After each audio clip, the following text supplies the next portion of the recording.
অবাক দৃষ্টিতে হযরত ওমরের দিকে তাকিয়ে তাকিয়ে চোখের পানি ঝরঝর করে ছেড়ে দেয়। হযরত ওমর খানাগুলো সন্তানদের খাওয়ায় আর চোখের পানি দিয়ে গাল বয়ে বয়ে দাড়িগুলো ভিজে টস টস করে জমিনে পড়ে যাচ্ছে। এইবার মহিলাটি বলল, গো প্রতীক, তোমাকে তো আমি চিনি না।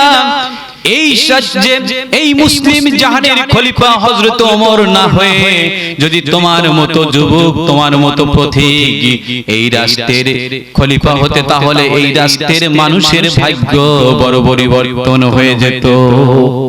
কি কথা! তখনও খলিফা নিজের পরিচয় দেন।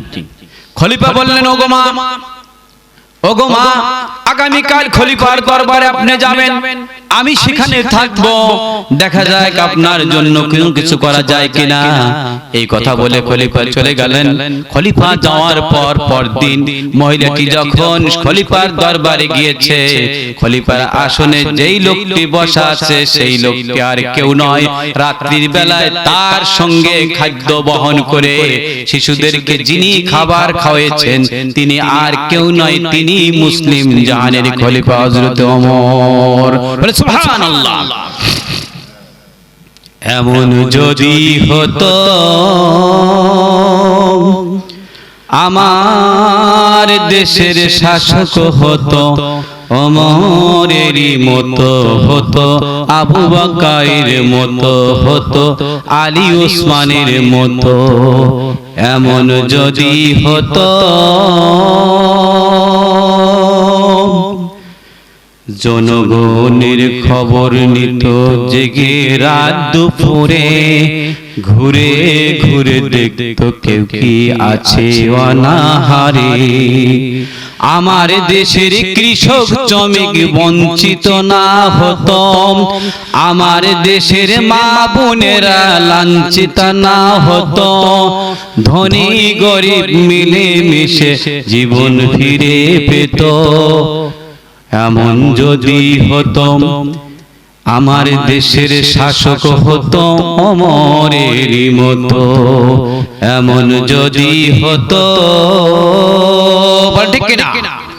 সম্মানিত হাজিরিন, এই ছিল কোরআনকে যদি কেউ প্রশ্ন করে, কোরআন এইবার কোরআন তোমার কাছে জানতে চাই, কোন কারণে কি লক্ষ্য নিয়ে পৃথিবীতে তুমি আগমন করলে? কোরআন জবাব দিয়ে দেয়, লিতুখরিজান নাস মিনাল যুলুমাতি ইলান নূর। আমি এই জোয়াটবাদ অন্ধকারের মধ্যে থেকে মানুষকে আলোর পথে নিয়ে আসি। বলেন সুবহানাল্লাহ। মানুষকে কি করি? জোয়াটবাদ অন্ধকার থেকে টেনে টেনে আমি আলোর পথে নিয়ে আসি। কোরআন এই কথা বলল। সম্মানিত হাজিরিন, আপনারা বুঝি খুব ক্লান্ত হয়ে যাচ্ছে, আপনাদের কষ্ট লাগতেছে নাকি? আমি কোরআন বিল কোরআন আলোচনা করতে চেয়েছি যে দেখুন আল্লাহ পাক কোরআনে কি বলেছেন। জমাটবাঁধা অন্ধকার থেকে আলোর পথে নিয়ে আসা হয়, এটা হলো লক্ষ্য। আর উদ্দেশ্য হলো কি? কোরআনকে যদি প্রশ্ন করে কোরআন কি উদ্দেশ্যে পৃথিবীতে আগমন করলে, কোরআন জবাব দিয়ে দেয়, ইন্না আনজালনা ইলাইকাল কিতাবা বিল হক লিতাহকুমা বাইনান নাসি বিমা আরাকাল্লাহ। আমি কোরআনের জন্য পৃথিবীতে অবতীর্ণ হয়েছি যে মানুষকে তোমরা পরিচালিত করো, মানুষের মধ্যে হুকুম জারি করো আমার দেখানো পন্থায়। বলেন সুবহানাল্লাহ। সম্মানিত হাজিরিন, আমি বুঝতে পেরেছি রাত্রি অনেক গভীর হয়ে গেছে। আমি আপনাদের কাছে আহ্বান জানাচ্ছি, কোন উদ্দেশ্যে জালসাটি করা হয়েছে বলুন তো? কোন উদ্দেশ্যে? মসজিদের উন্নয়নের কল্পে আমরা মুক্ত হস্তে এই মসজিদের উন্নয়নের জন্য দান করব। আমার মা বোনেরা একটু মসজিদের জন্য দান করবেন। আমি বলেছিলাম যে কিয়ামতের ময়দানে 7 শ্রেণীর মানুষ আসমানে আল্লাহর আরশের নিচে ছায়া পাবে। তার মধ্যে এক শ্রেণী হলো ওয়ারাজুলুন কলবুহু মুআল্লাকুম ফিল মাসাজিদ, যার অন্তরটা মসজিদের সাথে সম্পৃক্ত, কেবলমাত্র তারাই আল্লাহর আরশের ছায়ার নিচে আশ্রয় পাবে। আসুন, কে কে আসুন। নারে তাকবীর, আমার মা বোনেরা অনেকগুলো টাকা দান করেছে, বলেন মারহাবা। আমার ভাইরা, শেষ মুনাজাত আমরা করে দেব, আমরা বেশি কাল ক্ষেপণ করব না, আসুন দান করুন। আল্লাহ পাক ঘোষণা করেন, وَمَا لَكُمْ أَلَّا تُنْفِقُونَ فِي سَبِيلِ اللَّهِ وَلِلَّهِ مِيرَاثُ السَّمَاوَاتِ وَالْأَرْضِ। কে আছো বান্দা, কি হয়েছে তোমাদের, কেন তুমি আমি আল্লাহর পথে দান করছো না? বান্দারে তোমার কি হয়েছে? এই কথা বলে আল্লাহ পাক একটু টনকটা নড়িয়ে দিলেন। এরপর আল্লাহ বলেন, মান যাল্লাযী ইউরিদুল্লাহা কারদান হাসানান ফায়ুদাইফাহু লাহু ওয়া লাহু আজরুন কারীম। আল্লাহু আকবার। আল্লাহ পাক দেখেন কি সুন্দর করে বলতেছেন, কে আছো গো বান্দা, কে আছো বান্দা, আমি আল্লাহকে কি ঋণ প্রদান করবে? কে আছো বান্দা, আমাকে কি তুমি ঋণ প্রদান করবে? আমি আল্লাহ বহু গুণ বাড়িয়ে তোমাকে ফেরত দিব। বলেন সুবহানাল্লাহ। দেখেন আল্লাহ কি ঋণ চান, ঋণে কি আল্লাহ প্রয়োজন আছে? আল্লাহর ঋণ হলো অভাবীকে খাদ্য দেওয়া, মসজিদ মাদ্রাসায় দান করা, এটাকে আল্লাহকে ঋণ দেওয়া হয়। সম্মানিত হাজিরিন, ছোট্ট একটি হাদিস বলি, কালেকশনের জগৎ। এই আয়াত যখন অবতীর্ণ হলো, এই আয়াত অবতীর্ণ হওয়ার পর আল্লাহর রাসূল মদিনার মসজিদে বসে আয়াতটি যখন বর্ণনা করে দিচ্ছেন, বলে দিচ্ছেন, এমন সময় ইবনে মাসুদ হাদিসটি বর্ণনা করলেন। ইবনে মাসুদ কেমন একজন সাহাবী ছিলেন? ইবনে মাসুদ আহলে সুফার অন্তর্ভুক্ত একজন সাহাবী ছিলেন। দুটি পা ছিল একটু নরমাল টাইপের, স্বাভাবিক ভাবে হাঁটতে পারতেন না, মিনি প্রতিবন্ধী টাইপের লোক ছিলেন। আল্লাহর রাসূল বলেন, ইবনে মাসুদের মর্যাদা কত বেশি আমার আল্লাহর কাছে, একটু সাহাবীরা শোনো। ইবনে মাসুদ এক সময় আল্লাহর রাসূলের দরবারে আসতেছেন, এমন সময় ঝাপটা বাতাসে ইবনে মাসুদ পড়ে গেল, মুখে আর চেহারার মধ্যে ধুলোবালি মাখিয়ে গেল। সাহাবীরা এই দৃশ্য দেখে হাসাহাসি করা শুরু করে দিল। আল্লাহর রাসূল ডাক দিয়ে বললেন, ওগো সাহাবীরা, কার দৃশ্য দেখে তোমরা হাসাহাসি করছো? কার দৃশ্য দেখে? তোমরা কি ইবনে মাসুদ সম্বন্ধে জানো? আমার ইবনে মাসুদ আল্লাহ পাকের কাছে কত বড় দামি তোমরা জানো না? কাল কিয়ামতের ময়দানে যখন মিজানের পাল্লাটা দাঁড় করানো হবে, আমার ইবনে মাসুদের এই দুটি প্রতিবন্ধী পা এক পাল্লায় দেওয়া হবে, অপর পাল্লায় সাত জমিন আসমান জমিন অপর পাল্লায় রাখা হবে। সবচাইতে বেশি যে পাল্লাটি ভারী হবে তা হলো আমার ইবনে মাসুদের এই প্রতিবন্ধী দুটি পা। বলেন সুবহানাল্লাহ। সম্মানিত হাজিরিন, যিনি ইবনে মাসুদের এই পাটি আসমান জমিনের চাইতে বেশি ভারী করে দিবেন, একটু জোরে সরে বলুন তো তিনি কে? আল্লাহ। তিনি আল্লাহ। ইবনে মাসুদ বলেন, এই আয়াত যখন অবতীর্ণ হলো, আল্লাহর রাসূলকে আবু দরদা ডাক দিয়ে বললেন, ইয়া রাসূলুল্লাহ সাল্লাল্লাহু আলাইহি ওয়াসাল্লাম, আল্লাহ কি আমাদের কাছে ঋণ চান? আল্লাহর রাসূল বললেন, হ্যাঁ, আল্লাহ তোমাদের কাছে ঋণ চান। হযরত ইবনে মাসুদ বলেন, আবু দরদা বললেন, ইয়া রাসূলুল্লাহ, আপনার হাতটি আমার দিকে সম্প্রসারণ করে দিন। আল্লাহর রাসূলের হাতটি সম্প্রসারণ করে দিল। আবু দরদা আল্লাহর রাসূলের হাতের উপর এমনি ভাবে হাত রেখে দিলেন, রেখে দিয়ে বললেন, ইয়া রাসূলুল্লাহ সাল্লাল্লাহু আলাইহি সাল্লাম, ইয়া রাসূলুল্লাহ, আমার খেজুরের বাগানটি আমি আল্লাহকে ঋণ প্রদান করলাম। বল সুবহানাল্লাহ। সেই খেজুরের বাগানে একটি দুইটি খেজুরের গাছ নয়, 600টি খেজুরের গাছ ছিল। সবচাইতে আশ্চর্যের বিষয় ছিল বসত ভিটা ছিল সেই খেজুরের বাগানে, বসত ভিটা সহ দান করে দিলেন। ইবনে মাসউদ বলেন শুধু দান করে ক্ষান্ত হলেন না, আবু দরদা দৌড়িয়ে বাড়িতে চলে গেলেন। যাওয়ার পর স্ত্রীকে ডাক দিয়ে বললেন, ওগো দরদার মা, বেরিয়ে এসো, মাল সামানা গুছিয়ে নাও, এই বাড়ি আর আমাদের নেই, এই বাড়ি এবং বাগান আমি আল্লাহ পাককে ঋণ প্রদান করেছি। বলেন সুবহানাল্লাহ। ওগো মা বোনেরা, একটু কান ফেলে শুনুন। আচ্ছা বলুন তো, এই কথা যদি কোনো স্বামী আমাদের স্ত্রীকে বলি, স্ত্রী সহজ কথা কি বলবে বলেন তো? সবচাইতে ভালো স্ত্রী হলে বলবে, ওগো দরদার বাবা, ভালো কাজ করেছো, তবে বসত ভিটাটা রাখলেই ভালো হতো। এই কথা বলবে কিনা বলেন? ওগো মা বোনের, একটু কান ফেলে শুনেন। দরদার মা বললেন, ওগো স্বামী, কোথায় যেতে হবে? চলো চলে যাই। আজকে যে কাজটি আপনি করেছেন সবচাইতে উত্তম এবং মঙ্গলময় কাজটি করেছেন। বলেন সুবহানাল্লাহ। এই কথা জিজ্ঞাসা করলো না, ওগো স্বামী, ছোট্ট ছোট্ট বাচ্চাদেরকে নিয়ে কোথায় যাব, কোথায় থাকবো, কোনো প্রশ্ন না করে স্বামীর সঙ্গে মাল সামানা নিয়ে রওনা হয়ে গেল। এরকম ভাবে সাহাবীদের ত্যাগ এবং কুরবানি ছিল। সুতরাং আপনারা একটু আল্লাহর ঘরের জন্য সবাই হাত খুলে দান করুন। কে কে আছেন? আমি কি চাইতে পারি 10,000 টাকা দেওয়ার মতো কেউ কি আছেন? এই টাকাটা কোথা থেকে আসলো? সংগঠনের না? আলিয়ারপুর দক্ষিণ পাড়া ছাত্র সংগঠনের পক্ষ থেকে দক্ষিণ পাড়া জামে মসজিদের উন্নতি কল্পে 12,600 টাকা দান করেছে। একটু জোরে সোরে বলুন মারহাবা। দানবীর সংগঠন, ছাত্র সংগঠন 12,000 টাকা দান করেছে। বলেন মারহাবা। নারে তাকবীর। দানবীর ছাত্র সংগঠন আলিয়ারপুর 12,600 টাকা। বলেন মারহাবা। আল্লাহ পাক আমার এই ভাইদের জানে মালে বরকত দান করুন।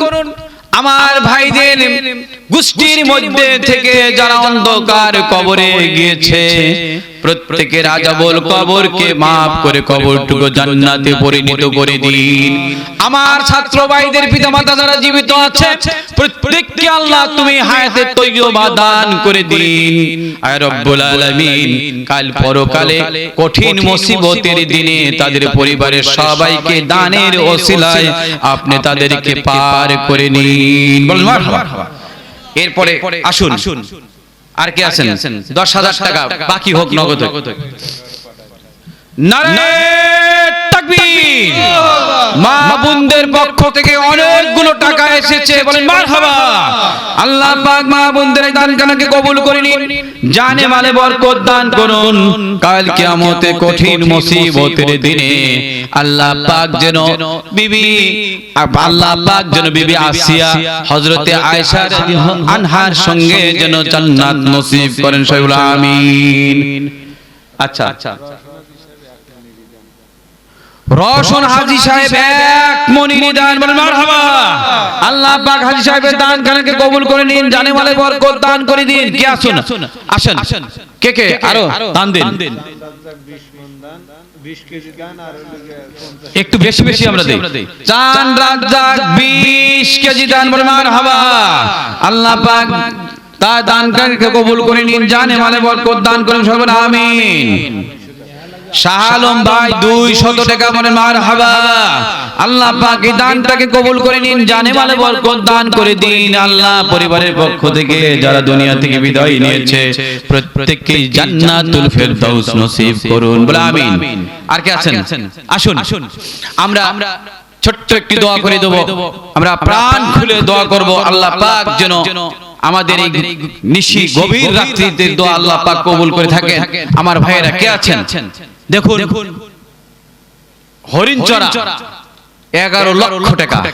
আমি ছিলাম প্রধান বক্তা, দ্বিতীয় বক্তা ছিলেন আতর হুজুর। এরপরে গতকাল প্রায় 15-20 বছর যাবত চৌফকে জালসা হয়, সেখানে প্রধান বক্তা ছিলাম। সেখানে কিন্তু 86,000 টাকা নগদ উঠেছে এবং 50 মণ ধান, 70 থেকে 60 বস্তা সিমেন্ট, বাকি মনে হয় লক্ষাধিক টাকার উপরে। তারপরে ইট সিমেন্ট উঠেছে।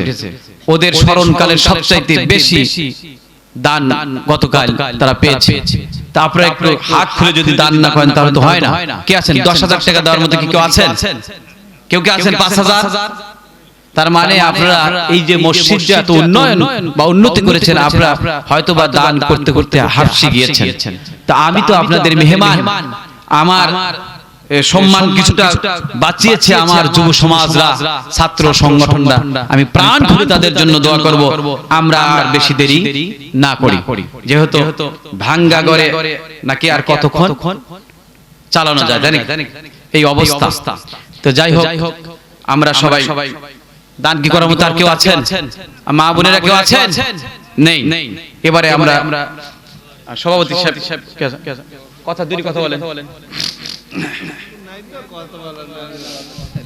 আচ্ছা, আমরা বলেন এবারে আস্তাগফিরুল্লাহ পড়ি। আস্তাগফিরুল্লাহ রাব্বি মিন কুল্লি জামবি ওয়া তুবু ইলাইহি। এরপরে আপনাদের পরবর্তীতে কিন্তু প্রধান মেহমান আছে, সেটা হলো তাবর। সুতরাং অপেক্ষা করবেন, আমরা দোয়ার পরে বিদায় নেব, তাবর নিয়ে যাবেন। তো আপনারা এরপরে এরপরে আপনারা সূরাতুল ফাতিহা একবার পাঠ করেন। আলহামদুলিল্লাহি রাব্বিল আলামিন আর রহমানির রহিম মালিকি ইয়াউমিদ্দিন ইয়াকা না'বুদু ওয়া ইয়াকা নাস্তাঈন ইহদিনাস সিরাতাল মুস্তাকিম সিরাতাল লাযিনা আন'আমতা আলাইহিম গায়রিল মাগদুবি আলাইহিম ওয়ালাদ-দাল্লিন। আমিন। সূরাতুল ইখলাস 3 বার পাঠ করুন। বিসমিল্লাহির রহমানির রহিম। কুল হুয়াল্লাহু আহাদ আল্লাহুস সামাদ লাম ইয়ালিদ ওয়া লাম ইউলাদ ওয়া লাম ইয়াকুল লাহু কুফুওয়ান আহাদ। বিসমিল্লাহির রহমানির রহিম। কুল হুয়াল্লাহু আহাদ আল্লাহুস সামাদ লাম ইয়ালিদ ওয়া লাম ইউলাদ ওয়া লাম ইয়াকুল লাহু কুফুওয়ান আহাদ। বিসমিল্লাহির রহমানির রহিম। কুল হুয়াল্লাহু আহাদ আল্লাহুস সামাদ লাম ইয়ালিদ ওয়া লাম ইউলাদ ওয়া লাম ইয়াকুল লাহু কুফুওয়ান আহাদ।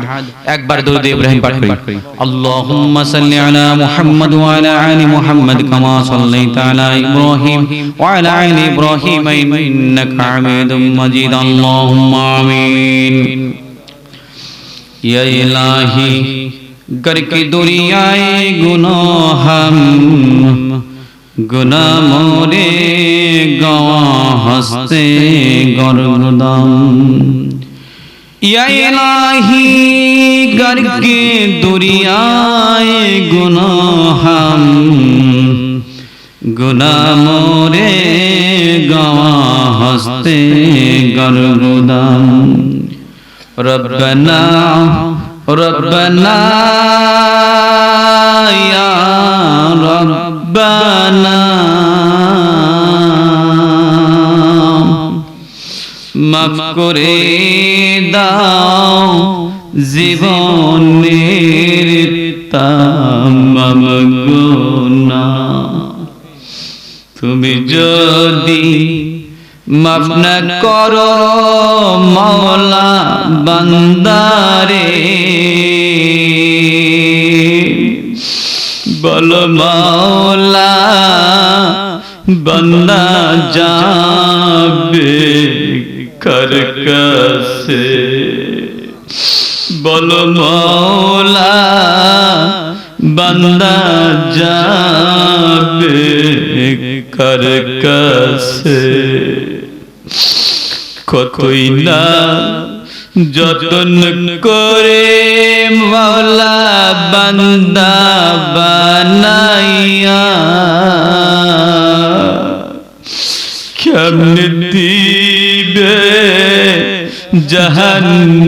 জাহান্নামে ফেলিয়া, কেমনে দিবে জাহান্নামে ফেলিয়া। রব্বুল আলামিন মেহেরবানি খুদা দয়ার সাগর আল্লাহ,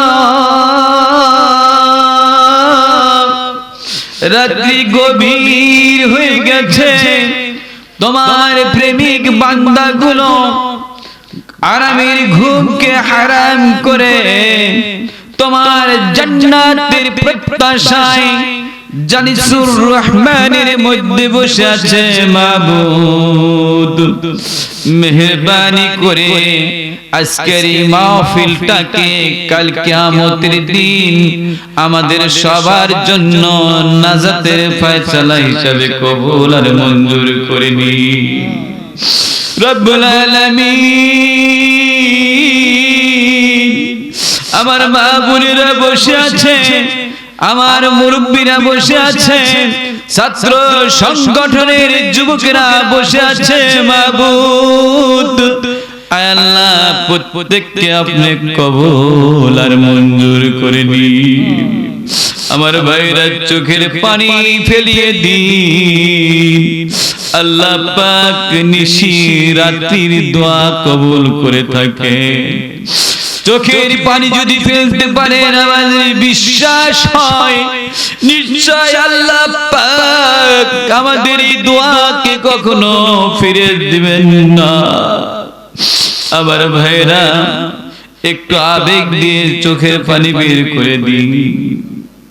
রব্বুল আলামিন তোমার কাছে ফরিয়াদ করি, আমাদের মধ্যে থেকে যাদের মুহাব্বতের পিতামাতা, কলিজার টুকরা সন্তান, মুহাব্বতের স্ত্রী, মুহাব্বতের ভাই, এমনি ভাবে বন্ধু বান্ধব যতগুলো আপনজন দুনিয়া থেকে বিদায় নিল, মাবুদ গো প্রত্যেককে রাজামল কবরকে মাফ করে কবরটুকু জান্নাতে পরিণত করে দিন রব্বুল আলামিন। ইন্তেজামিয়া কমিটি কর্তৃক যারা আয়োজন করেছে এই মাহফিলে, যারা শ্রম দিল, মেধা দিল, রব্বুল আলামিন প্রত্যেককে আপনি কবুল আর মঞ্জুর করে নিন। আয় রব্বুল আলামিন ছাত্র সংগঠনের ভাইরা দীর্ঘদিন যাবত মানুষের কল্যাণে, মসজিদের উন্নয়ন কল্পে তারা কাজ করে যাচ্ছে, নিরলস প্রচেষ্টা চালিয়ে যাচ্ছে। মাবুদ গো এই সন্তানেরা, এই যুবকেরা দোয়া চেয়েছে, আমার মতো নালায়েক গুনাহগার কি দোয়া করব মাবুদ? আয় আল্লাহ যুবকদেরকে তুমি কবুল আর মঞ্জুর করে নাও, যারা চাকরি পায়নি তাদের চাকরির ব্যবস্থা করে দাও, যারা লেখাপড়া করে তাদের ব্রেনটাকে তুমি বাড়িয়ে দাও, সাফল্যতার সঙ্গে যেন প্রত্যেকটি পরীক্ষায় উত্তীর্ণ হতে পারে। রব্বুল আলামিন রোজগারের ব্যবস্থা তুমি করে দাও, এই সংগঠনকে মজবুত করে দাও। আল্লাহ তারা দোয়া চেয়েছে, তাদের আপনজনের জন্য দোয়া চেয়েছে রব্বুল আলামিন। আল্লাহ তাদের আপনজনেরা যারা অন্ধকার কবরে রয়েছে প্রত্যেককে আল্লাহ আযাবুল কবরকে মাফ করে কবরটুকু জান্নাতে পরিণত করে দাও রব্বুল আলামিন। কেমনে বাবাকে ভুলতে পারি যে বাবা কঠোর পরিশ্রম করে জ্যৈষ্ঠ মাসে রোজা রেখে বিলের মধ্যে থেকে বোঝা নিয়ে এসে গৃহস্থর বাড়ি ফিরে দিত, গৃহস্থ একটি আম দিয়ে দিত, সেই আম নিজে মুখে না দিয়ে সন্তানের জন্য পকেটে করে নিয়েছে। রব্বুল আলামিন সেই বাবাকে হারিয়ে যারা উত্তোলন করেছে মাবুদ, আল্লাহ ওই বাবার কবরটাকে তুমি জান্নাতে পরিণত করে দাও আল্লাহ। আল্লাহ মাকে কেমনি ভুলিব যে মা 10টা মাস 10টা দিন গর্ভে রেখে অসহ্য যন্ত্রণা সহ্য করেছে। পরিবারের সকল সদস্যরা এক টেবিলে খেতে বসেছে, হঠাৎ করে মা যেন খাবার টেবিল থেকে সরে অন্যত্রে চলে গেল।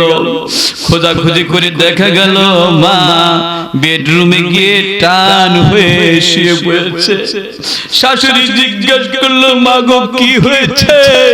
পুত্রবধূ জবাব দেয়, মা গো যখন আমি খেতে বসেছি কলিজার টুকরা সন্তানটি বুক বরাবর তুজুরি লাথি মেরে দিয়েছে, সহ্য করতে পারিনি, খাবার টেবিল থেকে এসে বিছানায় শুয়ে পড়েছি। এমন মাকে যারা হারিয়ে হাত উত্তোলন করলাম মাবুদ, আল্লাহ ওই মায়ের আযাবুল কবরকে মাফ করে দিয়ে কবরটুকু তুমি জান্নাতে পরিণত করে দি। আমার মুরব্বিদের মা তো অবশ্যই বেঁচে নেই, একটু চোখের পানি ফেলে পিতামাতার জন্য চোখের পানি ফেলে দিয়ে আল্লাহ কবুল করে নেবেন। আল্লাহ তুমি কবুল করে নাও আল্লাহ, আমাদের দোয়াটাকে কবুল করে নাও আল্লাহ। আল্লাহ আমার যুবক ভাইদের ছাত্র ভাইদের মনের নেক মাকসুদকে তুমি পূরণ করে দাও আল্লাহ। আল্লাহ কমিটির সকল সদস্যর নেক মাকসুদকে পূরণ করে দাও আল্লাহ। আলিয়ারপুর গ্রামের যতগুলো মানুষ অন্ধকার কবরে গিয়েছে সবাইকে তুমি জান্নাতুল ফিরদাউস নসিব করে দাও আল্লাহ। আল্লাহ আমাদের জীবনের অতীতের সমস্ত গুনাহ তুমি maaf করে দাও আল্লাহ। ভবিষ্যৎ জীবনটি তোমার কোরআন সুন্নাহ মোতাবেক পরিচালিত করার মতো তৌফিক তুমি দিয়ে দাও আল্লাহ। আয় রব্বুল আলামিন তোমার কাছে ফরিয়াদ করি পিতামাতার জন্য, তুমি তো দোয়া শিখিয়ে দিয়েছ। সবাই একটু জবান খুলে বলুন রব্বিরহামহুমা কামা রব্বায়ানি সগীরা রব্বিরহামহুমা কামা রব্বায়ানি সগীরা। আয় রব্বুল আলামিন যারা দান করেছে রব্বুল আলামিন প্রত্যেকের দান কানকে আপনি কবুল করে নিন আল্লাহ। কিয়ামতের ময়দানে কোন আমল যদি কাজে না লাগে তোমার ঘরের জন্য যারা দান করলো এই ওসিলা করে আল্লাহ রব্বুল আলামিন তোমার আরশের নিচে তুমি তোমার বান্দাদেরকে ছায়া দিয়ে দিও।